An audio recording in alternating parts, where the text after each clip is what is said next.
So, welcome back to Third Age Reforged and to another battle replay and to another one of these rather multifaceted scenarios that's been made by Morris, because it's going to be another one of those free-for-all scenarios, albeit this one only has 3 teams rather than the 4 that have been in the last 2, and also the unfortunates that are going to be surrounded by armies are also going to be from a plethora of factions rather than being a unified one such as the Dorwinian and Erebor sieges we've seen before.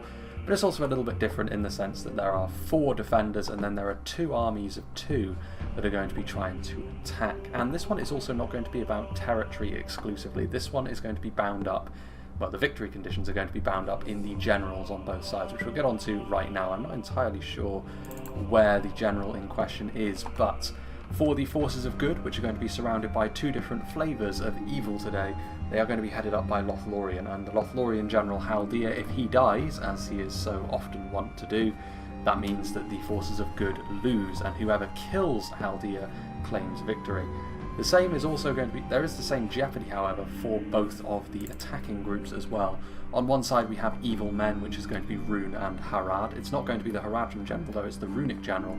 So if the Runic general falls, their team loses, and also the same is going to be true of Isengard. Now you don't have to kill both of these generals if you are on the defence today, you only need to kill one of them, which is rather interesting. It does mean that even though both the orcs of Mordor and Isengard and the evil men of Rhun and Harad technically are out for themselves this time around, they do still have to work together to a certain extent and not just allow the opposing general to fall, otherwise both of them lose instantaneously. Not quite sure how that works from a sort of morale battlefield perspective, but there it is. It is the conditions that are laid out before us today. Going to be an interesting one, this. And as with all of these maps that Morris has made for these sorts of scenarios, it is quite winding and quite large, so there's probably going to be quite a lot happening as we go throughout. It's also quite disparate in terms of how this is going to work.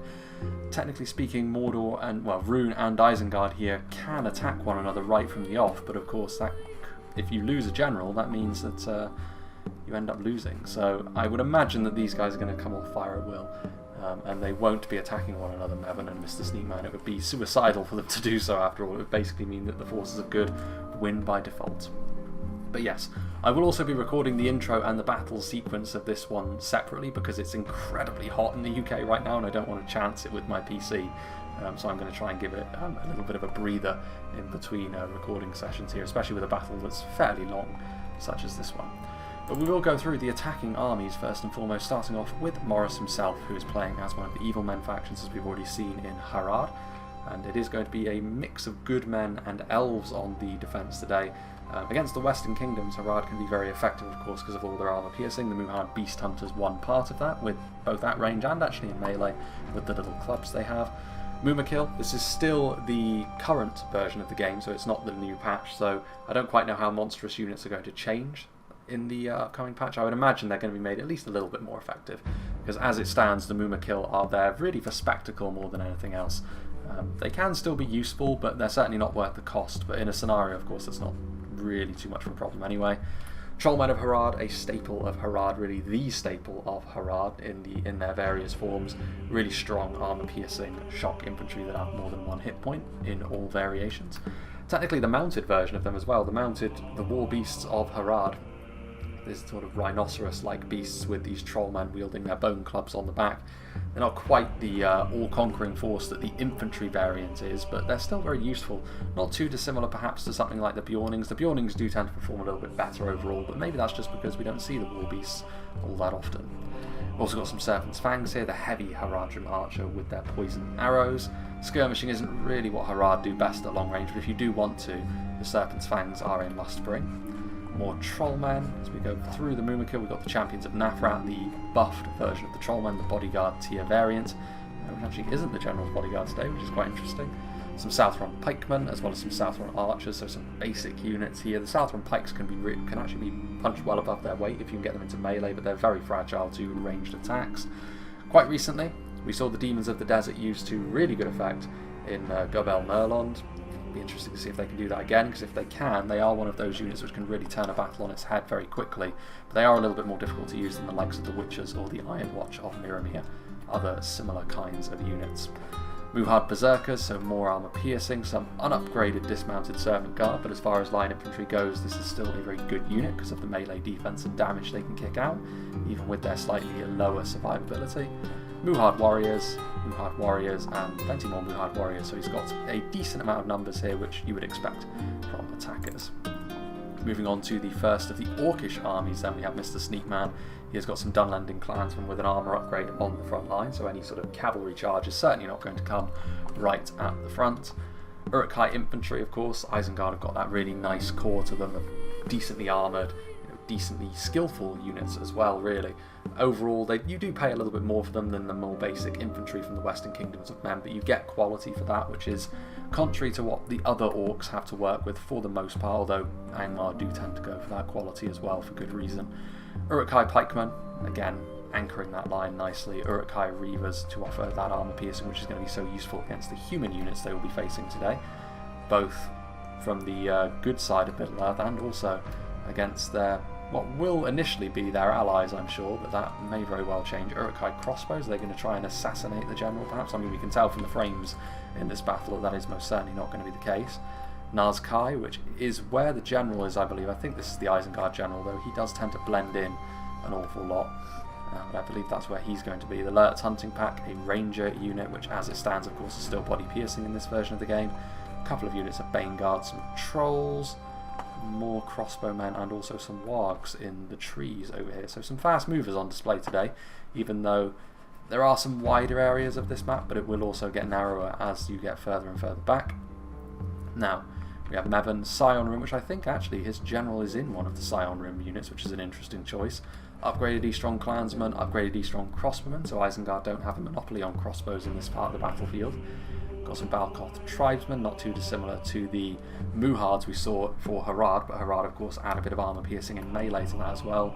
A single upgrade on those E-Strong Clansmen, some Inas Rim, 2 units, well, actually no, 1 unit of Dragon's Wrath Warlords, unit of multiple HP Lancers, so it's not uniform armies this, each army has got a very different feel to it, which I do quite like. Dragon's Wrath crossbows are another one of those units which can be absolutely devastating if you allow them to get good shots off. Interesting to see if they do go right after Isengard. Flag Rim, more armour piercing will be very useful against Isengard and the humans. E-Strong Warriors and Clansmen, and that's pretty much it. So a pretty balanced army this, with a few standout units for Rhun. And then we have Master Blaster, the final of the evil forces on display today. Some Ardenheim Lancers with the Minas Morgul inspired green capes. We also have the Temple Inquisitors riding from Durthang on the back of their dark steeds with their two-handed swords. Very nice unit of melee cavalry, albeit not multiple HP, which can make a big difference as we've seen in the past. Morale on archers, we have some orc javelins here, some more morale on archers, plenty of morale on infantry. Mordor, you'd imagine, are going to bring the numbers here with some armour-piercing halberds, some armour-piercing maulers back here as well, some temple guard, yet more armour-piercing, bad news for the humans on defence. Sauron's Will, even more bad news for them. Blackguard of Barad-dûr, Great Shield Infantry. With the absence of Angmar, Mordor are going to be unique in their ability to deploy this kind of unit, which could make a big difference in terms of how quick the orcs can push through certain areas of this map, which of course, ultimately it is a race to see who can claim Haldir's head. Olag High, more maulers, albeit with some armour upgrades and some fodder. Now then, we shall move on to the defenders, starting over here with Gadjin. He is going to be playing as Dol Amroth, going to have to try and hold back Harad. Not the easiest task actually when Dol Amroth are more infantry focused, because that arm piercing can really do a number on them. Tarnostian spears, for example, are not going to be able to hold the line against Harad all on their lonesome. Doran Ernil swordsmen, considering there are 4 defending armies, I'd imagine the quality of these armies is going to be relatively basic. Doran Ernil swordsmen, actually as far as militia units go, are not too bad at dealing with enemy infantry. However, they're going to be going up against units of a higher tier than them, certainly. Doran Ernil pikemen to try and shore up the line.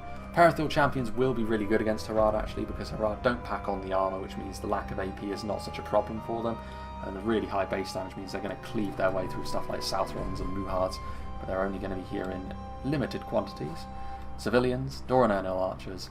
We've got a catapult over there as well, which could be really good in the choke pointier parts of the battlefield. We do have the Haven Guard as well, which are going to be really scary for Harad to deal with, but they have the quality to maybe try and mob them down. Knights of the Silver Swan, if they can get a few charges off early, they could be useful, but outside of that, I don't see them being particularly handy. Some Belfast Marines for some javelins. There's probably a few units hidden in the various nooks and crannies throughout the map as well. Possibly some rangers, although I think that might be a little bit overkill for the defenders on this occasion, at least in larger quantities. Lord Potato has come among us, and he is playing as Gondor. Got some upgraded Gondor Spearmen. They will do better than the Tarnostians. Gondor Militia Infantry, not too dissimilar to the Dorananal swordsmen we saw for Dol Amroth. Plenty of cavalry actually, some standard Gondor cavalry, some standard Peneth Galen cavalry. Under normal circumstances, single HP cavalry like this isn't really the best in this variant of the game, but because it's a scenario, you have to make do with what you're given, and everyone is going to have to make use of cavalry like this to some extent. Be interesting to see how Gondor manage there. Lancers are really the only form of cavalry they can field. Got some Citadel Guards with some armour piercing, Guards of Osgiliath, Pelagia Marines. Looks like a better infantry force for Gondor here than it did for Dol Amroth over on the flank. Fountain Guardsmen, Nimlothian Honor Guard, yeah, certainly better with Axemen of Lasarnak, Marksmen, Gondor Archers, so a pretty solid infantry force, this as you perhaps expect from Gondor. Some fully upgraded Gondor infantry as well, some civilians in here. Moving on to the second Gondor army, played by the Warius. This is the more open section of the field. The Peneth Galen cavalry won't enjoy being in melee with stuff like Dragon's Wrath Warlords, certainly not Temple Inquisitors or Wargs, but we shall see. Gondor Militia Infantry, some Raven Helms, which will be nice against the more lightly armoured forces that will be advancing forward, certainly, and just in terms of sheer quality, they're going to be better than a lot of what Rhun and Isengard can bring to the field. Got Fountain Guard over here, they'll be fantastic of course as per the usual, unless they get targeted down by crossbows. Gondor Infantry and Spears, civilians, Gondor Archers. You can see in this army, yes, there's still Fountain Guard and the like, but a few more units of civilians that the Warius is going to have to try and make use of. And then finally, heading up this effort is going to be Eclipse 2500 of the Dark Cloud, playing as Lothlorien. It's going to be his job to keep Haldir safe, a daunting task though it may be. Spears of the Wood, light spears, which, again, going up against Mordor for the most part, Lothlorien you'd have to say, which, interesting kind of matchup I suppose. Woodland Protectors, Lorinand Axemen and Archers, and then across the way we've got the Lorinand Mounted Company, which here he is, this is Haldir, so he's not even in the Riders of the Golden Woods, so he needs to be a little bit careful here with how he uses the Mounted Company, because they could be really useful of course by charging into those blobs of orcs, but one stray axe blow or arrow could result in Haldir's demise. Spears of the Wood, got some Blades of the Wood as well, plenty of lighter units for Lothlorien, as you'd expect, giving Lothlorien a really elite army in this sort of situation would be a little bit overkill. Lorinand Axemen, we've got some more Woodland Protectors, Axemen and Archers, and then way at the back over here in the position where you can ultimately fall back to. This can't go any further than this though. We also have a unit of Lorinand Spears, and a scary thing to see in the late game as well, some Caras Galadon's Guardians, but of course if you're just going after Haldir and you retreat too soon, you could end up just getting him into a position where he can be shot by crossbowmen, or archers, or javelins, or anything really. So you do need to be a little bit more on the front foot, and hopefully by the time you do pull back there, the enemy won't have any ranged units and the Caras Galadon's Guardians can do the rest. That could be a backup plan for the defenders, but we shall have to wait and see. Without further ado, let's begin.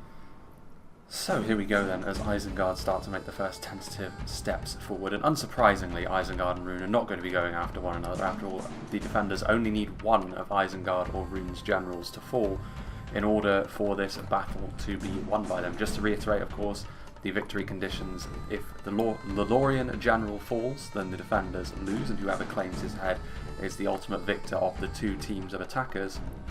And for the defenders to win, they need to kill one of the Runic or Isengard generals. So you would expect then, just based on those rules there, that the attackers, in terms of sheer might, will have the strength when they put their armies together to wipe the defenders from the field. And that is most certainly the case, I think. Having a look at the defending compositions, yes, they've got some good defensive positions, they've got some really good infantry as well, as you would expect from certainly a faction like Lothlorien, but even the two Western Kingdoms have got a good ability to hold the line here. But they aren't going to have the ability to outright win these battles. You can see here that Morris is going to pull back just a bit. He was thinking about moving in with his Muhard warriors, I think, with the Tarnostian Spearman here under the command of Gadjin holding the line, but loitering around in front of them is not too good of an idea, because all of these Muhards, as we saw in the very last battle replay actually, in the Commander battle, the Muhards got ripped apart by the Arthedain archers. Harad still ended up winning, but it wasn't due to that. That was a bit of a shaky moment in that particular battle. Harad don't want to loiter for too long in full view of those Lorien archers, and that is why they're going to try and close up into melee fairly quickly. those civilians are going to stand in the way, and they will get ripped apart by the Muhards, but the longer they can just pin them in place with a clear enough view for those archers, the better it will be for Dol Amroth. So the race begins, and it is going to be the evil men, the ones that make the first move. The Haradrim going to try and force their way through the Dol Amrothian lines, and in terms of a pure infantry engagement, you would certainly fancy the chances of Harad against Dol Amroth. Dol Amroth have got some really good units against Harad, like the heavy swordsmen, but they won't be in great enough numbers to overcome the Harad savagery in melee, and of course the armour piercing also gives them a really significant edge over a faction like Dol Amroth, who of course have got a pretty hefty reliance on that armour. Although to be fair, with a lot of entry level spears and militia swordsmen, it's just going to be about sheer quality, I think, the reasoning behind any sort of victory. Over here meanwhile, Rhun going to be making their way up this pathway as well. Gondor the ones that are going to have to hold the line here in the middle. Bit of support perhaps coming in from Lothlorien as well, Loren-armed archers. For the defenders, how they're going to have to approach this is simply wait. They're going to have to hope that either the attackers get far too greedy with pushing in one of their generals from here in the middle with Rhun and Isengard, or they're going to have to grind Rhun and Isengard down long or far enough to the point where they can then be aggressive and try and go for that general. So there will be a moment in this battle, I think, where it's going to be really important for the defenders to shift to hyper-aggression from what will initially be quite a conservative stance, I think. And the reason they're going to have to hold on to the flanks as well against Mordor and Harad is they don't want these flanks to collapse, because then their own general, which they need to defend, could end up being exposed, which is the last thing they want, of course. Meanwhile, civilians and Tarnostian Spearmen for now holding on against the Muhards. Muhard warriors pointing their shields in the right direction. There's also the Serpent Guard in here as well, which I would imagine is going to start to make life pretty damn difficult. And also, speaking of which, up here, you can see Uruk-hai Crossmen. I think there we saw as well, yes indeed we did. The Dol Amrothian catapult is now firing away. And they did manage to hit central mass into those Muhard beast hunters. A decent hit there. It'll give Harad something to think about. They can't just hang around here, not only because of the archers, but also because of the extreme burst damage that a Dol Amroth catapult can lay down. Try and fire into that front line as well. That could end up breaking those Muhard warriors, honestly, and that would be a pretty grim thing for them to have to deal with. What are these crossbows firing at, I wonder? I would assume it's the Dol Amrothian line, but not necessarily. They could be going after Harad as well, trying to slow their rivals down a little bit. Although I think based on the angle, yeah, they are going to be going after the Dol Amrothians. So for now, the fragile alliance between the two attacking teams is going to be upheld, but as soon as the defenders start to get a lot weaker, you're going to see that become less and less the case, I think. Which is something else, perhaps, that the defenders can use to their advantage. Even if things look grim for them and they start to lose ground pretty significantly against the attackers, they can always count on the fact that eventually the attackers are going to have to go after one another as well. Gondor Spearman moving on to the front line, both for their holding power and, I would imagine, to try and stop stuff like these Lok-Inas Rim from trying to run through the front lines. Single unit of Gondorian spears will do the business there. Scion Rim on the front line. A combination here of the Loren-armed Axemen and the fully upgraded Gondor spears is pretty decent, although the spears are now moving off this part of the front line. So it's good to see that Lorien are coming to the aid a little bit of the Gondorians. The Scion Rim are going to leave. They are shaken, so not enough of a push forward here from the Runic player, and Isengard so far are just sat back and they're allowing this to happen. So while the race may have certainly started, the evil men are the only ones that are really putting a ton of pressure on the defenders at the moment, and the orcs are simply waiting and biding their time. Will that pay off? We shall have to wait and see. Isengard, it's quite natural, I think, for these two central factions when things start to go a little bit worse for them. They may very well start to pull back just a bit. See there, Mordor potentially try and come in here, make something happen against Lorien. I mean, there's a huge opening potentially here for Mordor and their cavalry. Ardenine Lancers leading the way, the Temple Inquisitors following them through as well. What are they going to do here? I mean, one misjudgment here, if they somehow leave their general wide open, Lothlorien, one charge from something like the Ardenine Lancers could be enough to end the battle in one fell swoop, although based on the frames we can infer that that's not what's going to happen. I'm not sure it's a good idea to charge into this lot. I mean, he does it anyway, Master Blaster, but Lorien saw that coming from a mile away. Maybe he was hoping Lorien's attention would be elsewhere on the battlefield and he could charge into the side of those pikes. You're going to want to get out of there and very fortunate to only lose a couple of unit models there from the Ardenheim lads. I mean, it's safer to charge into the spears because they won't do quite the same catastrophic levels of damage as the pikes will as soon as they start attacking. I mean, they're coming in again. Multiple HP on the Carascaladon's Guardians is going to make survival against these sorts of charges a little bit more likely. But you can see how quickly those cavalry units fall, and on a map like this cavalry could be useful. If there was no other use for the cavalry, throwing them under the bus like this in an attempt to try and weaken units as strong as this would, I think, be a good idea. But considering the possible applications of this cavalry, I'm not sure it is. They do get a decent charge there into the Lorien spears. A little bit surprised the spears with the wood aren't coming forward to offer a little bit more support. You can see here the Black Numenorians falling in droves, really, but so too, they've left a fair few elven corpses there, so Eclipse may not be too thrilled that his units didn't get back into defensive shape before they ended up taking a bit of a beating. Meanwhile, the war cry of the elves, the Lorien archers firing from on high, and things still going quite badly for Rhun, you would say. It's not been an easy battle thus far for Mevin. The Eastron clansmen are here on the front line. Fire arrows coming in, so they're going to try and break the lower tier of runic units, get some of these numbers off the front line as quickly as they possibly can. Spears of the wood, victory seems certain. Only a fool could lose this battle. Javelins coming in from Rhun as well, that must be the Valkov tribesmen. To be fair, quite a bit of damage has been done. There's a fair few elven corpses on the ground here, not so many Gondorians actually, but the Gondorian spearmen are still very much at the centre of this front line. Alongside the Lorien axemen, good mix there of defence and attack. Pushing forward against the fully upgraded Eastron clansmen now. Arrows are flying in both directions. The Eastron hunters trying to do some damage to the units in behind. Still, we haven't seen much of the Gondor cavalry used as of yet. Meanwhile, the Haradrim, with the support of those Isengard crossbows up on the hill over there, they have managed to whittle down this front line. Only half the Harad force remains. I find that somewhat difficult to believe. I would have thought, well, maybe not. A lot of these Muhards have been moved in, and oof, this is something that we've missed. I mean, the Mumakil are moving forward. They surely must be running amok. They're not, because those are crispy Mumakil corpses, so I'd imagine that that was, at least in the case of two of them, a catapult shot that successfully killed off them. But they are back, and they are getting melee attacks against the Haven Guard. This is one of the things that will really go through the Haven Guard quite quickly, and Harad now moving at a rate of knots through Dol Amroth. I think this is a name I haven't seen play the game before as such, so perhaps a little bit less experienced. And as a result, I think the Haradrim, the shape of their engagements is pretty good thus far, and they are making good progress. The final Mumakil does fall. Damage done there by the Haven Guard, but not before map control has been surrendered largely to the Haradrim. The Belfast Marines getting in here.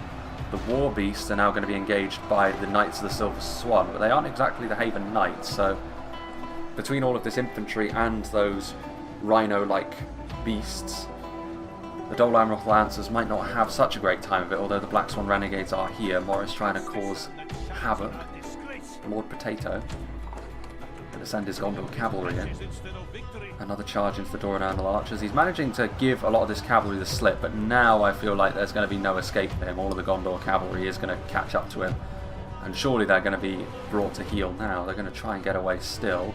Black Swan Renegades being committed forward, going to try and deal with the dismounted Serpent Guard. You would back them to achieve their goal. I mean, Harad are taking a lot of losses by doing this, but you would now back them to win over on this side. Whether they can make a real play for map control and potentially force Lorien's general to ground, we shall have to wait and see. Carithal champions fighting hard on the front line. They'll be good against the vast majority of Harad infantry, but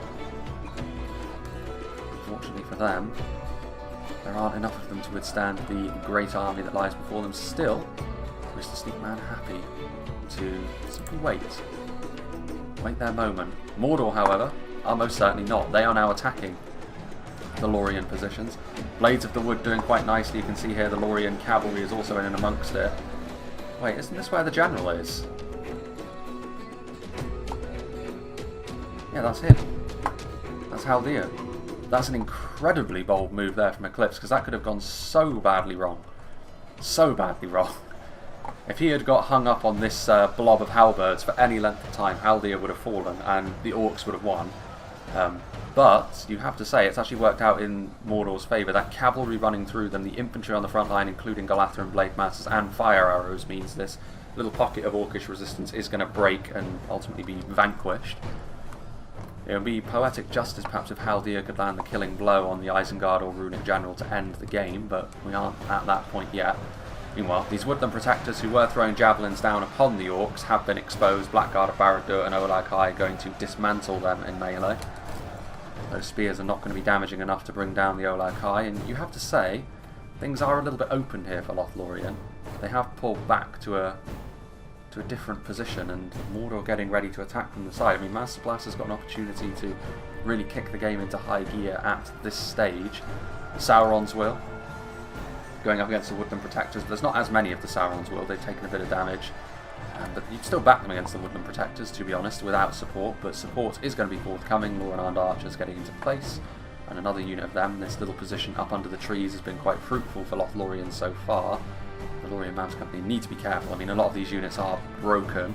They might come back though. They are strong enough to the point where they may very well start to reform. So it's understandable Lorien are going to try and chase them down. Not the sort of thing you usually see players have the time for in a multiplayer battle. Usually very much the purview of campaign battles. They need to be careful though, they're in range of the archers, and while a general is strong, you're putting your fate in the hands of luck there, if you're Lothlorien. Lorien meanwhile continuing to push forward, going up against Rhun. The further into Runic territory they go though, the more and more the Easterlings should be able to start making this work for them. It's been a pretty tough road for Mevin so far. He hasn't really been able to impress himself upon the game in any real capacity. But he may be able to do that if the defenders start to get a bit too greedy and try to go after his general, which could be something. The defenders could shift to hyper-aggression earlier in this battle than I thought they might, and it does look as though that's what Eclipse wants to do. He's been very on the front foot in this battle, but he's going to need Gondor to go with him if that's what the intention is. Meanwhile, there are a few dead bodies over here, a few dead orcs, a few dead Caer-Andros Swordmasters, or Ravenhelms of Caer-Andros I should call them. But nothing really from Isengard yet still, so of all the attacking forces, Isengard will surely be in the best of shape because they haven't really committed anything just yet. Lord Potato with some Gondor militia infantry. What's going on with Harad over here? It does look as though Harad have ultimately been vanquished. The Knights of the Silver Swan are over here. I mean, the Champions of Nathrat are in here as well, trying to make something happen. The Belfast Marines could very well break in the presence of such a strong infantry unit. The Black Swan Renegades as well. It does ultimately look as though attempting to go early, as Harad did, has not ended up paying off. The support of this Gondorian cavalry has certainly made a difference.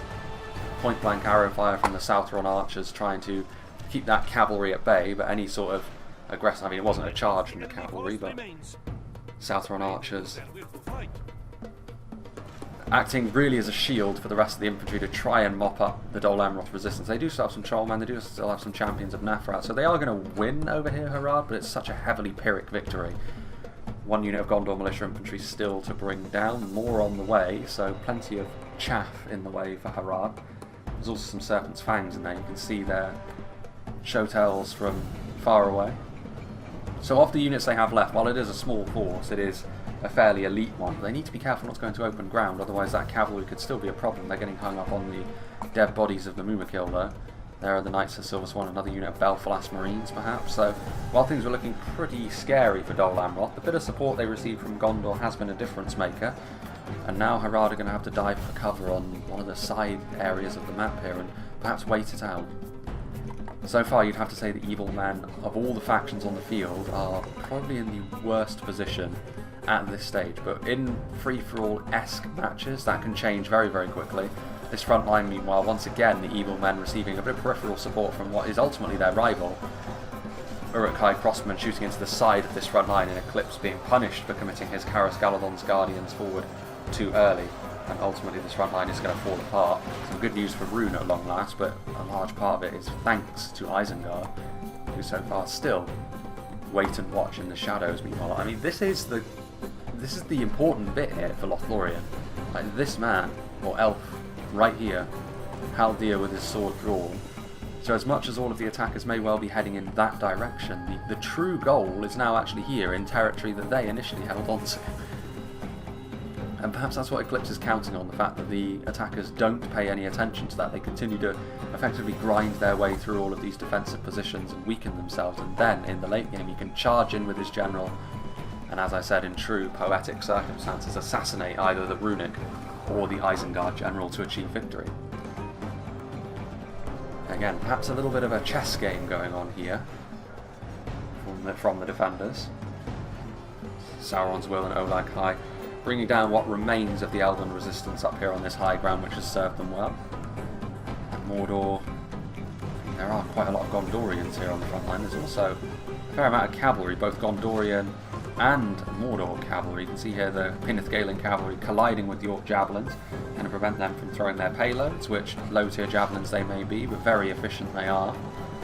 Again, it's mostly Gondor archers on the front line. Is there any... I mean, there's Gondor militia infantry, but this is a very, very basic front line. They may be able to kill off a fair few Orc maulers just because they don't have the highest melee defense, but ultimately none of these units are of the level of quality that is going to be able to stop Mordor for any extended length of time, so the Orcs may yet be able to push further into the map. There's a lot of maulers. There's some Orc fodder back there, around on archers. So yeah, Mordor will probably be pretty happy with how this looks at the moment.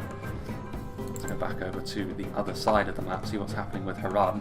Gondor trying to chase Harad down. I mean, it's understandable. They're really trying to use their cavalry here.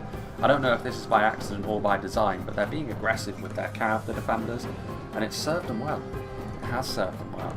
But they need to get these Knights of the Silver Swan moving at charge speed to get into those Serpent's Fangs. Yes, the Serpent's Fangs are not particularly high damage, so from the front, the heavy armour and shields of the Knights of the Silver Swan will mitigate most of that damage, but time is running out for the Gondor Militia Infantry. They're going up against Trollman, and unsurprisingly, it ain't going too well for them. Some dismounted Serpent Guard in there as well, but only 20 of them remain. But every little helps for Harad at this point. With their backs turned, you might see a few more of these Knights of the Silver Swan take a bit of damage, and now they've also been caught by the Champions of Nathrat, which is even more of a problem, to be honest. They are going to start to die off very quickly now as a result. Not great, so Harad will be able to salvage some sort of fighting force to get into the action perhaps a little bit later. Belfast Marines are still alive. Dol Amroth also will have been basically reduced to nearly nothing as a result of this. There was some marching going on there, just more Gondor militia infantry all stuck on the Mumakil corpses. A very real hazard on the map. But yeah, Dol Amroth and Harad will be a little bit more of a footnote perhaps going forward, and it's going to come down to the other armies on the field. Isengard could be in danger of waiting a little bit too long, however, if the defenders really start to gain ground on Mordor and Rhun, they could end up facing off against all of these units alone. They may end up having to even help defend the Runic General. I believe... Where is the Runic General? No, that's not him. No, yes, it is him. So the Runic General's in Sion Rim, which, compared to the Nazkai, and, well, the Nazkai are certainly the best General's Bodyguard on the field. For the victory condition Generals, or an Armed Mountain Company, not exactly a bodyguard team either. Sion Rim. 13 of those Karas Galadon's Guardians escaped, but they're heavily bloodied now. And yeah, Mordor victorious. They are going to continue to push forwards. It is over here. What's going on there? Blades of the Wood. You need to be very careful against those Walk Riders, the Lorien Unmounted Company, because they will be subject to that pretty hefty anti-cavalry bonus that Wargs have, which is why they need to stay in close proximity, I think, with Spears of the Wood.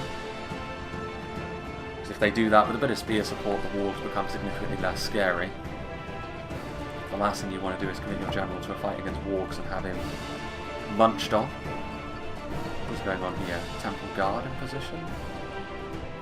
Up on the high ground, trying to use the same high ground that the Elves have used to good effect up until this point in the battle.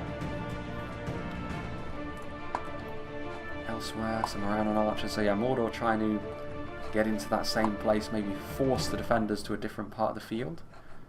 Although, based on where they are, they're going to try and move forward again. Maybe a bit of a lull in proceedings here. Eastron Crossbowmen trying to move forwards. There's still defenders over here as well. Lord Potato blocking any potential sudden Isengard advance. Let's go up to ×2 speed actually. Catapult from Dol Amroth still alive, so while Dol Amroth may not have all that much, I think just the catapult and a unit of Belfalas Marines. Let's go back down to 1 speed now. What is going on here? They're fighting something, or at least it sounds like it. Maybe they're just stuck on the corpse and that's enough. Man of Herad still. I mean, there's not enough quality over here for Gondor to try and attack decently into this Harad front line. The Gondor militia infantry just isn't going to be up to the challenge. Yeah. And there's the Serpent's Fang still just shooting at those Knights of the Silver Swan. They are going to turn around. They are going to charge. Yeah, now they're up to charge speed. Lancers down. And they will kill off at least the front ranks of those Serpent's Fangs. That is Imrahil. The loss of that general, of course, is not important to the outcome of the battle, but it will still be a significant moment. It will herald pretty much the demise of the Dol Amroth infantry presence on the field, and they will just then be here for their catapults. Mevon's Dragon's Wrath Warlords are over here. They will have what it takes to bring down what remains of the Gondorian cavalry. There's that weird unit model stretching that happens on some inclines in Medieval 2. It's very bizarre, very bizarre. Axemen and Lasarnak are here. Dragon's Wrath Warlords will want to avoid sustained melee with them. There's not an awful lot left. I mean, there are still... I mean, this really is the first time we've seen Isengard get involved in a melee fight. Gondor infantry pushing forward from Lord Potato, but ultimately surrounded by Dunlendings on one side. But more worryingly, the armor piercing of the half-orc Baneguard on the other, which is going to start to wear down this single unit of Gondor infantry. Pushing too far into enemy territory there. And Isengard perhaps going to send over a little bit more support. There's still not an awful lot happening. Actually, no, there is. Tell a lie. Gondor being aggressive. The Warius pushing forward with Fountain Guard and with Ravenhounds of Caer Andros. They are going to be subject to Javelin fire as well, though. Fountain Guard pushing forward. Lord Potato going to move forward from his position on the hill as well with some of his more basic units, but numbers are going to be important. If this had been coordinated a little bit better, this could already have been a fairly substantial move, but I'm not sure whether the Warius has got enough to make this stick, and Isengard could end up hoovering up a fair amount of kills here. Here come the Gondor Spearmen. Ravenhounds are over here as well, but all of these javelins and the crossbow bolts that are inevitably going to be used as well are going to be like kryptonite to Gondor. Support from the Dol Amrothian catapult, getting 3 decent hits there into this Uruk-hai formation. They're going to try and get in and around the Gondorians. And the Uruk-hai infantry will have the beating of Gondor Spearmen. But they won't if that catapult keeps up that kind of damage. Gondor infantry pushing forward. The Fountain Guard is shaken. Goes to show how much damage they must be taking. The Lurtz hunting pack with body-piercing projectiles as well. Trying to force something to happen here. Not going to allow Isengard to simply sit back and conserve their strength here, the Gondorians. They're going to force Isengard into an engagement down here in the fields. Pelargia Marines going to try and get some javelin on javelin violence going. Actually, no, they're going to be going after the Lurtz hunting pack. A wise choice indeed. Try and bring down the DPS on those body-piercing arrows, but also the Lurtz hunting pack. They are not too shabby in melee. Definitely the sort of thing that you could do without seeing in the late game. Continuing to take a bit of damage there. Forward comes some out-of-ammunition crossbows, who are probably going to be trying to engage the Pelargia Marines in melee, or they could indeed try to completely surround those Fountain Guardsmen. Now the Uruk-hai infantry is shaken. They've taken a fair amount of damage here already. And the Gondorian Fountain Guard, of course, have got that armor piercing. There's also Gondor archers up on the high ground over here, so they are doing a fair amount of damage to Isengard. This aggressive motion so far has not been flawless, but it has been effective in at least doing a bit of damage. This, however, will be like a red rag to a bull, and indeed Rhun tempted to come forward as well. And then Lothlorien on the guard from Lord Potato being pinned in place by a unit of unimportant crossbowmen, and then being peppered down by a unit of Balkoth tribesmen. Plenty of damage being done as well. Civilians in place, but no infantry engagement coming forward from Rhun, maybe because they don't have the strength to do that anymore without committing forward everything they have, which would include their general, of course. But surely, with this aggression happening elsewhere on the field, is this not the moment? And well, it is the moment. I thought Mordor would be the ones to actually be aggressive themselves, but once again, Gondor being very aggressive all across the field. This is quite interesting. They're going to receive a bit of Lorien support over on this side as well, and Mordor on the run now. Temple Guard being isolated and destroyed. Things all of a sudden not looking that good for Mordor. Further away from support than really anyone else on the field. And now, Master Blaster could end up being the first one to fall completely. Maybe this means that there should have been a little bit more coordination between the two rival teams of attackers in the early game, because now the defenders trying to seize the momentum in this fight and maybe do enough damage to where they can hit the soft, vulnerable underbelly of, in particular, I think the Runic general. Citadel Guard moving forward, Dragon's Wrath Warlords. Is this the Gondorian general by any chance? It is. One of the Gondorian generals at any rate. I mean, I don't think the Dragon's Wrath Warlords are going to want any of this. They could get some damage off the charge against the Citadel Guard, but if they get into any sort of sustained melee, that armor piercing is going to be lethal to a unit of cataphracts like that. Meanwhile, back comes Eclipse's general, getting close to the fire again. Sauron's will. Outnumbered by the Blades of the Wood, and ultimately the armor piercing not going to be as useful against the more entry-level Lothlorien infantry. Elsewhere, slice his head off. So violent for elves. Yeah, and Mordor here have been dealt with, you have to say. There's not really anything left that I can see of the Mordor army, unless they manage to sequester stuff away in these trees up here. But other than that, I think Master Blaster may very well be the first army to lose the vast majority of its effectiveness. Harad have still got something that they can give after all. And that means we're going to be turning more and more of our attention, I think, to the middle of the battlefield, and whether or not Rhun and Isengard can consolidate themselves enough to keep their generals safe, because if they don't, I do feel as though Eclipse is going to be very tempted to try and go after them with his. We could end up seeing assassination attempts in the making. Isengard's conservation of strength earlier on, though, should start to pay dividends here, and I think it is. You can see the trolls wading through the ranks of Gondorian infantrymen. And I do think, yeah, Gondor infantry broken and fighting to the death. 100 of them running from the front. That can only be good news for them. Reavers are getting closer to the front line as well. So yeah, Gondor are going to fall apart here, which will give Isengard the ability to move forward should they want to. Pelagia Marines finishing off this pocket of crossbows. There goes Imrahil. Actually, it's unfair to Master Blast to say he was the first one to lose most of his effectiveness, because I think that title will go to Dol Amroth ultimately, because the catapult out of ammunition now. There are some Pelagia Marines over here from Lord Potato, but forward come the Southron Archers. There's some Warg Riders from Mr. Sneakman, maybe looking for a bit of an opening. There goes Mordor's general, skewered by the guards of Osgiliath. And that will be the Mordor general, the Mordor army I should say. In come the Dragon's Wrath Warlords, charging into the rear of the Citadel Guard and managing to escape before the reprisal. So good cavalry use there by Mavin. There goes the Warg Riders. The announcer's going to start to love the sound of his own voice, I think, from here on. So that's something that we've got to look forward to. Civilians are there, still waiting. Pelagia Marines playing a very big role in this battle, actually, the Pelagia Marines. Going up against Flag Rim. Flag Rim, I mean, they are outnumbered, but you still expect the Flag Rim to be able to overcome the Pelagia Marines, to be honest.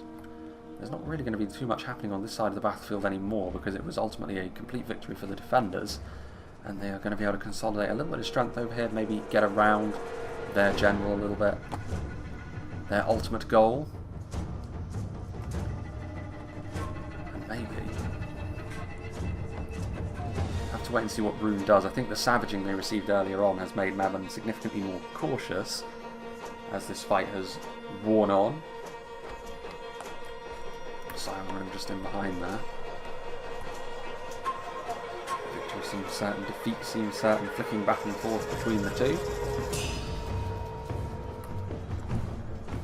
Inas Rim are going to charge in there shaken, but this should be enough to surely rout off some of these Marines. Yeah, and there they go. Unsurprising. Robust charge there. Making good use of that. Meanwhile, Isengard are now flooding over here. I think Mr. Sneakman's played the game plenty. He will be fully aware of where the Lorien general is, and he will want to be going after them, but not before finishing off this lone unit of marksmen of Caer Andros. As they pull out their swords, but they are ultimately going to be overrun. Their only hope is killing off a decent number of foul orcs before their time is up. But of course Mr. Sneakman is now completely without any sort of support, whereas the other attackers, Harad, are still alive and kicking, so they could come to Rhun's aid. But is it, like, if, for example, the evil men killed off the Isengard general, would that count as victory for the defenders? Because if so, that does change how you can try and disrupt them a little bit. Well, Guards of Osgiliath getting chased down by the admittedly bloodied trolls, but trolls are a really good tool to use against pikes like this, and they will catch them, and that will be the end of this unit of pikes, which pikes can be so useful going into the latter stages of battles like this. So the fact that they're going to lose them is a really good catch by Isengard. Trolls of the White Hand doing the business. Cleavers and clubs held aloft. Uruk-hai Reavers pushing forward, the marksmen of Caer Andros holding firm for now, but that will surely not last too much longer. That is a lot of axemen. Uruk-hai Reavers are fairly fragile though, so how useful will they be going into the final stages of this one? There's still a fairly long way to go in this battle, so plenty to fight for yet. And Rhun, with Isengard taking centre stage, the relative strength difference between Isengard and Rhun will be fairly normalised by the time we get down to business here in the final stages.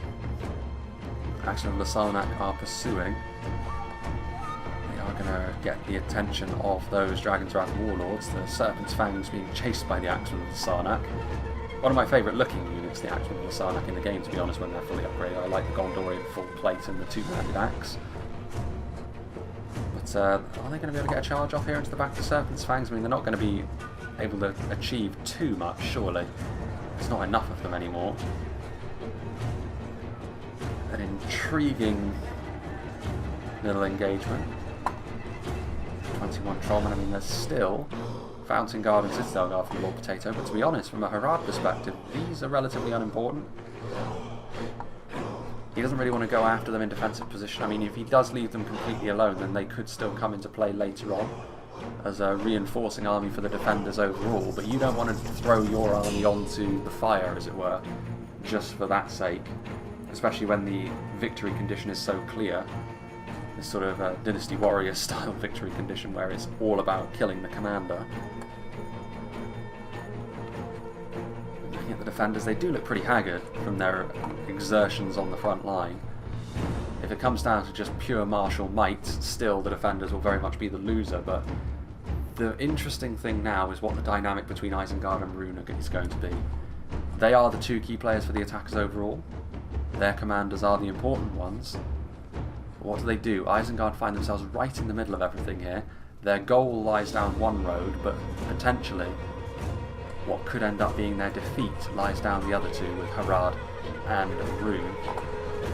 Gondor just trying to be a little bit of an annoyance here to the Haradrim. There aren't enough of them though. The Serpent's Fangs will finish them off.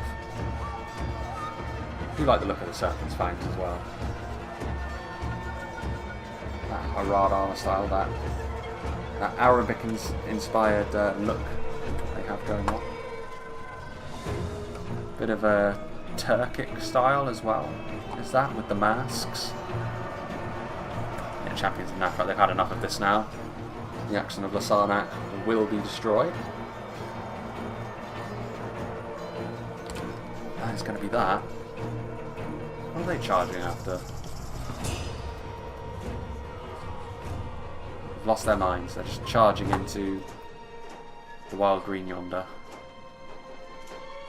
I think we might be on for ×2 speed here, because now it's going to be a bit of a Mexican standoff really. Who is going to make the first move? Could it be decisive or could it be disastrous? I mean, the problem that the attackers do have to a large extent is the fact that the defender's general is in a cavalry unit, so it's fast. if you don't have the ability to catch up to it, by being aggressive you could end up just painting a target on your back and losing the game for yourself. But you may not have too much of a choice. You are the attackers at the end of the day. The impetus is on you to be the one to try and make something happen, and I think that might be what Isengard is tempted into doing here. As they move in, Lorien ready and waiting for them. Again, that infantry is not all that impressive. If Isengard came forward with everything, the infantry would crumble. Could they be quick enough though? Do they have ranged units? They have just a few volleys of crossbows. If the cavalry lingers for a little bit too long, Lorien moving backwards. Rhun are actually going to go around. This could be a bit of a mistake actually, because this will embolden Isengard to go forwards now and try and get the job done before Rhun actually arrive around the other side. I mean, there are still the Inner Rim over here. They could have gone after the general there. There could have been a bit of an assassination. So that is a bit of a mistake there from Bevan. He could have had the battle won. That charge could have been enough to kill off the general, but in the end he decided to go after the Citadel Guard instead. And that opportunity has now closed. The Blades of the Wood are in the way, so the charge won't connect brilliantly with Haldir. I wonder if he noticed that. The victory conditions being what they were, that could have been the ultimate swipe of a victory there from like a Runic army who, let's be honest, have been fairly inconsequential in the battle so far. They moved forward early on, got battered, and now they're just sort of biding their time, waiting for a chance to be effective once again. The Blades of Wood moving forward again, they're leaving their general exposed here, Lothlorien. I mean, perhaps it's because they see the danger that Isengard pose. The full might of Isengard's infantry crashing down upon what remains of the defenders now. As the trolls are also in there. And there are stuff like Lorien Axemen which should be fairly decent against trolls. Galatha Blade Masters as well will actually be alright against trolls, but they're not really here in great enough numbers anymore to burn them down quickly. And Clans, what are the Haradrim going to do then? Because they are moving forwards. There are the Serpent's Fangs, they're waiting. Snaga skirmishers are getting in the way here. I think now we might be seeing signs in the final phases of the battle, getting towards the final 10k frames, that maybe the alliance is broken. Yeah, you can see that the Southron archers with an attack order on the Snaga, and they're routing. How embarrassing. In the face of 15 Southron archers. Dunlending clansmen getting in the way. So yeah, now Isengard. What are they going to do? Where is the... There are the Lorien Mounted Company. I mean, it is only Inner Rim. It's not the Dragon's Wrath Warlords, which would have been a far greater challenge to deal with. In come the Inner Rim, they're going to try and break the defensive line completely. I mean, clearly the defenders are not going to win this through strength at arms anymore. It's going to have to be an assassination from the Lorien Mounted Company. They do charge in. That Inner Rim may very well have routed as a result of that. Indeed they did. So that is one fast mover unit that has been dealt with. They still need to be most concerned, I think, about the Isengard wargs. And if the Dragon's Wrath Warlords are still alive as well, that could be a problem. Still these units over here. I wonder if Lord Potato has remembered, because he could move them in. What could also happen as well is the Lorien Mounted Company could go right around the edge of the map and get in between those two units from Gondor. In so doing, though, you would really paint a target on your head. But for the time being, I think the defenders do need to try and tempt Rhun and Isengard into fighting one another. Harad are already going to do that, which is why I think those Gondorians have not moved forward, because they're all too happy to watch as Harad and Isengard do damage to one another. I mean, there's really not much of Harad left. But the more damage they can do to Isengard, the better for the defenders, especially with all of these anti-cavalry Dunlanders around. Champions of Nafrat are there. Down that little avenue. Isengard probably didn't want to have to deal with this little pocket of Harad resistance here in the later game. Rhun do need to hurry though. What is going on here? I mean, that is an incredibly bold move from Eclipse. That could have been... I mean, I'm not even going to call that bold, I'm going to call that reckless. Like, he's managed to get away with it. Like, Haldir is here, absolutely caked in blood. But pushing through a formation that includes pikemen with cavalry when when the victory conditions are what they are is crazy. It's almost like he's forgotten that those are the victory conditions, to be honest.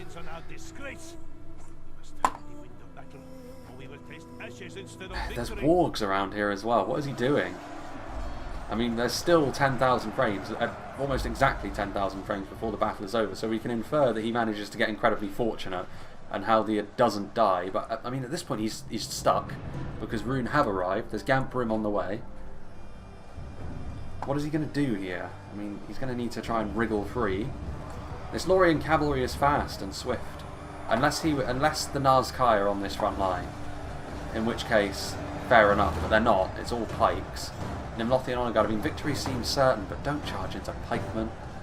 Don't throw away your chance of victory like that. The wargs, however, getting involved. Ooh, need to be really careful here, the Lord Mounted Company. I mean, they should be able to outrun the Warg Riders. The Warg Riders are winded. The Lord Mounted Company are fresh. Speed in their favour. The Bane Guard are coming out. Again, an armour-piercing unit of infantry. Don't want to get caught in melee with them.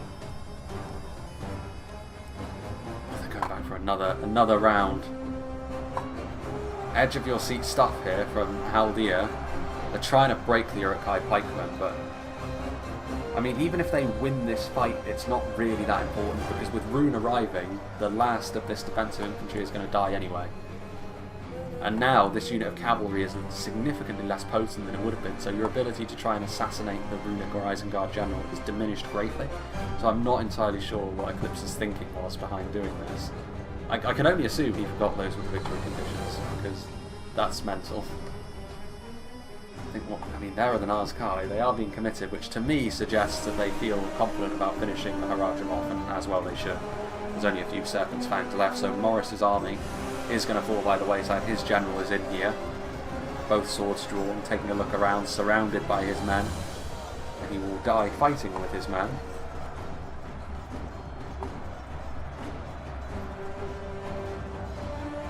It would be really unfortunate if the Isengard general were to fall there.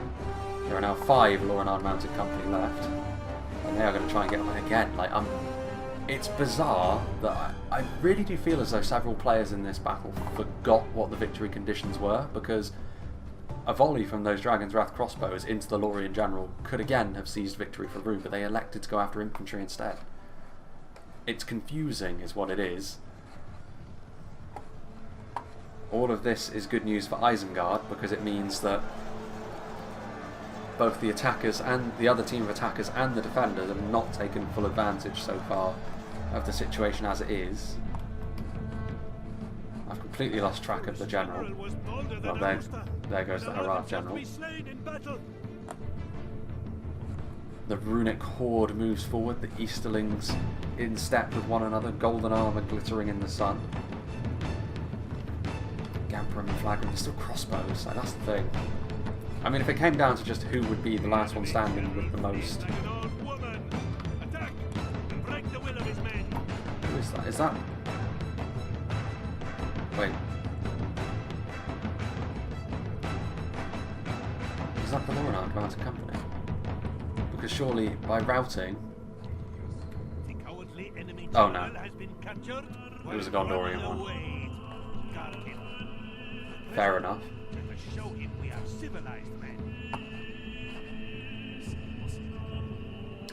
Fair enough. Well, there's a lot of dead cavalry there. There's still the Gondorians over here. There is the Lorien Mounted Company. Finally, it looks as though they are going to move over to the support of what remains of the Gondorians, and also their, well, what remains of their defence over there. So they're going to try and form up yet another defensive position. I mean, they've gotten very lucky, I think, with this. The defenders, it could have gone so badly wrong for them on that occasion. So while last time Isengard took the lead, on this occasion it will be Rhun. Is this their general's unit? Yep, there he is. If he falls, the defenders win. So Mevin needs to be careful that all the good work that everyone has put in so far doesn't go to naught because he throws his general in at the very front. I think once again we're going to have to go up to ×2 speed so that we see the final battle take place. I mean, Isengard are back over there. Once again, Isengard, much in the way Rhun were a minute ago, in a little bit of danger of being left behind.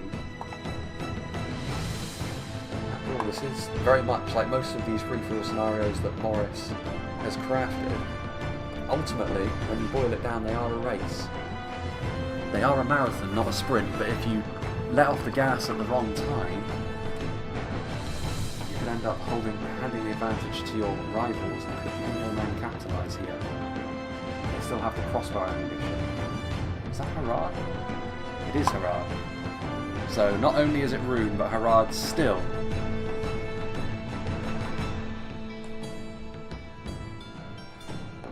contributing. 2 players admitting defeat there. I would assume one of them is the wariest, the other Gondorian player, because he doesn't have anything left at this stage.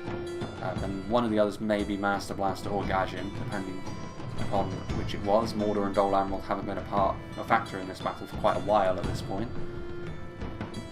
The Fountain Guard in place, as this Isengard, 2 full units of them in the late game. That is certainly not an insignificant thing to try and fight your way through. I do think they need to force the engagement here. And indeed they will. No, we don't want to pause. Lorien will be the ones, but now Gondor need to follow them in. They need to fight as one to try and bring down the Easterling menace. The Gamprim, there's a lot of Gamprim though as well. A lot of these halberdiers, which is going to limit the opportunities really for the cavalry. Haldir still alive somehow. And the Gondorians do move forward, so another frontline engagement. Based on the numbers and based on the kind of units that are involved, you would still maybe give the edge to Rhun. Just because there's so much armour piercing. Yes, these Gondorians are of high quality, but that armour piercing should really start to leave its mark as the battle wears on. Ooh, is Mevin going to commit his general? No, this is the general. Wait. Isn't it? It is the general, so if they really need to, they can commit the Scion Rim as well to try and finish the Gondorians off. The Scion Rim are also going to be quite difficult to assassinate the general for as well, because they are spears. The same can be said of the Nazkai. Speaking of which, Isengard are on the way, but I mean at this point, where do they go? Like the only other way around would be to go right the way around the outside of the map, which is going to take far too long. So the only way to get to the Lorien general and claim victory for yourselves is actually through Rhun. So this is actually, whether by accident or design, a well-crafted engagement by the defenders. Again, he's really playing with fire. This whole game he's been playing with fire because he wants to use his general aggressively again. Here goes Harad. Can he make it happen? Can he make the dream work? Can this one Serpent's Fang be victorious? I don't think he can. He's being sliced up by the Lorien riders. Bloodied now. Citadel Guard. There goes the Gondorian general. I don't know, I think at this stage in the battle it's going to be so hard to assassinate the general for... I mean, that's what they're trying to do, clearly. There is the general. I mean, one good volley here from the Dragon's Wrath crossbows. Again, he's electing not to do it. He's electing not to do it, Mevin, and this cavalry, the general has managed to squeak free. I mean, Mevin's had at least 3 golden opportunities to kill the Lorien general at this point. In most battles recently, he's probably been the best player on the field, but in this one, he's dropped the ball on several occasions where he could have ended the game in favour of his team, but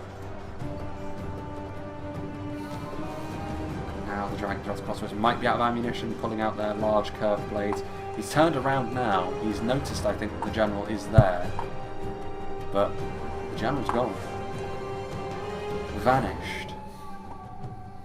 And it is a bit of an interesting conundrum because, like I said, I don't know if by killing off the Scion Rim general, if Isengard would end the game in favour of the defenders. Which means Isengard at this point are pretty powerless unless they send their Warg Riders to try and hunt Haldir down. I mean, that's pretty much the only option open to them. They should still have their Wargs alive, or at least some. Do they not? I'm sure I saw them earlier. Is this them? There's the Dragon's Wrath Warlords, which Mevin, could he yet be victorious in this fight. The problem is the Lorien Mounted Company are much faster than the heavy runic cataphract, so it would have to be because Eclipse wasn't paying attention, I think. If that was to be the reason for their success. I guess they don't have any wargs left. I was sworn they did, but apparently not. We could yet see the runic general fall. There's still Fountain Guardsmen on the front line with Citadel Guard, but like I said, I think slowly, but well, I think saying that, the Gondorians have fought very well on this front line. Dragon's Wrath crossbow is going to get in behind enemy lines, though, so that will probably be the end of the Gondorian presence in this battle. Rhun in pole position so far to try and win for the attackers, but this could still go in any direction. Because one wrong move, hanging your general out to dry. And that's part of the reason why I like Morris's scenarios, honestly, because there's a lot of dynamism to them. With a lot of battles, by the time we reach this period of the fight, where we're very much into the closing stages,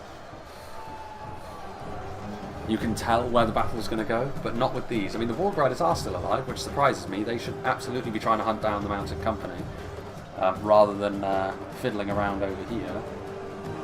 Charging in here offers them literally nothing. If they do connect with the defending infantry, there are spears in there, so they're going to take a lot of damage. And if they connect with Rhun, they could end up accidentally killing off the Runic General, which I'm not sure if that would be sufficient to win the fight for the defenders, but I would assume it is. There are readers, not much of the Isengard infantry is left alive. Getting up close and personal. Still a few elves left in there, but for the most part it is now Gondorians who are on the Scion Rim getting involved, taking their lives into their hands there, Rhun. And here, there are the Dragon's Wrath Warlords. They are trying to comb the trees to find the Mounted Company, who have now hidden themselves away. Thing is, when they get close, that'll be when the Mounted Company decide to leave. At this point, Eclipse doesn't have any infantry to look after, so he can devote his full attention to purely his 5 cavalrymen that remain. I think this is a bit risky here from Rhuns, committing their Scion Rim to this fight. Where is their general? Another player admits defeat. Possibly... Who would that be? I mean, again, it must be either the Dol Amroth player or Master Blaster and Mordor. Where is that general? It's in here somewhere. He looks more regal than his men, but not by much. Rhun outfit their men to look very snazzy indeed.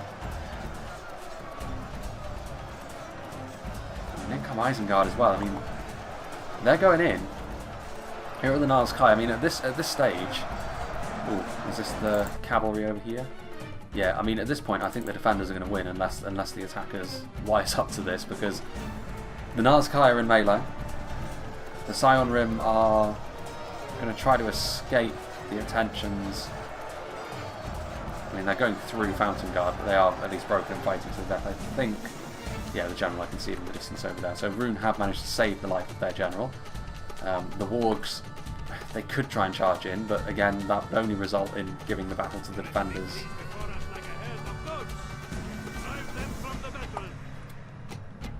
Well, the Gambrim have turned around, and it's not going that well for the Nazkai for now. I mean, as the battle wears on, the Nazkai will probably end up claiming the upper hand, but the initial damage being done, is that substantial? There's still crossbows with ammunition. Another player admits defeat. That will surely be Lord Potato, with the Gondorians now no longer a factor in this fight. Well, well, well. There go the Gambrim Mevan's army starting to break in the face of the terrifying Isengard hordes. Isengard versus Nazkai, the Warg Riders as well. I mean, at this stage, based on the victory conditions set out, Isengard, if they play it well, should go on to win. In come the Wargs trying to kill off the Eastron crossbows, which could yet be the cause of Rhun assassinating the Lorien general, so a good idea to remove them from the equation. Silent Remember running, but yeah, I mean at this point you would have to say the orcs in the driving seat. The only problem is, can they catch? I mean, they should be able to. I mean, the Warg Riders are exhausted. And we know for a fact that Eclipse isn't going to kite around the map for 10 or 20,000 frames just because he can, because the battle is nearly over. So it might be that reality sets in, and there's the only real way to maybe try and defeat Isengard is one last Hail Mary to try and kill the Orc General. You could argue that the wiser course of action might be to try and do so against the Runic General. Either one would result in a defender victory after all.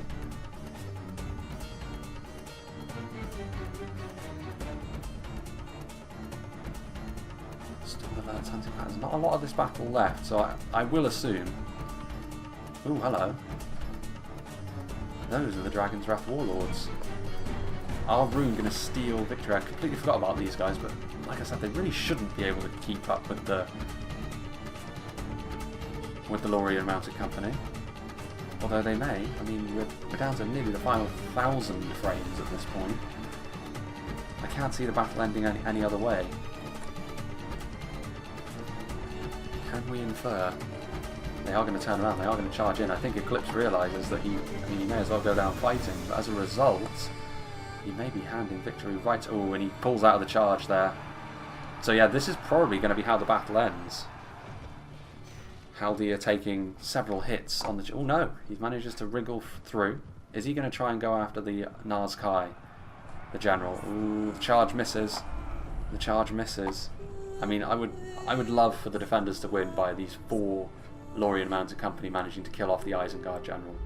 They're still fresh, which is remarkable when you think about it. They need to keep moving though, the Lorien cavalry. Once they get rolling, they'll be much faster than exhausted heavy runic cataphracts. So Mevon's perhaps final play to try and win the game, ending there, getting a few hits on Haldir, but not ultimately killing him off.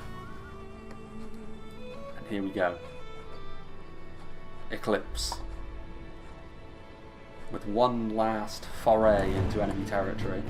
Either Haldir is going to get skewered as soon as they charge in, or they somehow manage to claim victory. There are the Dragon's Wrath Crossbowman. The Nazkai are in there. Unfortunately for Eclipse, I think the Nazkai are simply too embedded in this defence, so I don't think they're going to be able to achieve their goals, and indeed I think the Wargs are actually going to block the advance.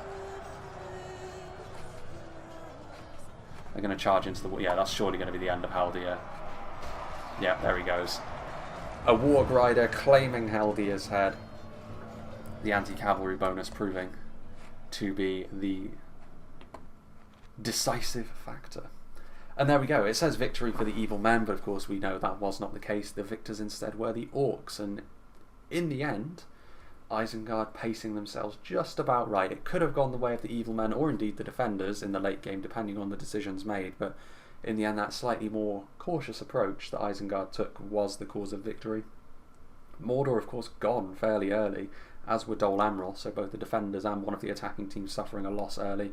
But Mordor were focused down, so it's not too surprising, and they did end up getting a fair amount of kills for their trouble. You can see there Harad getting a lot of kills, in fact, but the most kills on the field, unsurprisingly, perhaps belongs to the elves with their good archer positions, and then obviously slightly more aggressive infantry than the 2 Western Kingdoms they were facing off against. Let's see what did the damage for Morris's army against those hordes of Dol Amroth. The Trollman, unsurprisingly, doing very well. The Serpent's Fangs in melee. Demons of the Desert must have got a few volleys that we didn't see. A lot of good performances, honestly. It was the Muhards and some of the more entry-level, lightly armoured units that took a bit of a beating early on that didn't do quite so well. The Mumakil did well. 192 kills is quite good for them. And the Champions of Nafarat also at 247, a terrifying unit for an army like Dol Amroth. But there we go. A very intriguing battle once again. And the fact that the generals this time were the... Rather than just outright victory in this of Morris's free-for-all scenarios, the generals were the victory condition. It definitely gave a completely different feel to proceedings, because it meant that even if you were on your knees, you could still come back and try and get that victory. I still think that if Eclipse had maybe been a little bit less really aggressive with his cavalry as general unit. If he had had more of a intact unit of Law and Armed Mounted Company in the late game, that could have made the difference, but subsequently then they would have also had less infantry for that final stand they made against Rhun on the streets. So again, it swings and roundabouts, I suppose. There's so many permutations in a battle like this that you can't put it down to any one thing. Like if Dol Amroth had organised themselves better, Harad wouldn't have had anything late on, so they wouldn't have been able to attack Isengard, so Isengard would have had even more. There's all sorts going on here, and it's part of the reasons why I like these scenarios so much, and I really hope that Morris does keep making them, because I really enjoy showing them off. And I think actually the last time I recorded one of these was before I moved into my new apartment, so that would have been, yeah, it would have been just before I moved actually, where I was at before. So it goes to show how long ago that actually was. Nearly half a year now. So I do know that Morris has got some other scenarios in the works, so I look forward to them, and hopefully he asks me to show them off. So yeah, big thank you to Morris for sending this one in and making this high quality scenario, and a big thank you to all of the players that took part in it. As for what's coming up next, there is that battle that has 90,000 frames, which may very well be the next one. Like I said, it's probably not going to be 90,000 frames all in all. There's probably going to be some fairly significant cuts given the battle map is what it is, I would suggest, but we'll have to wait and see on that one.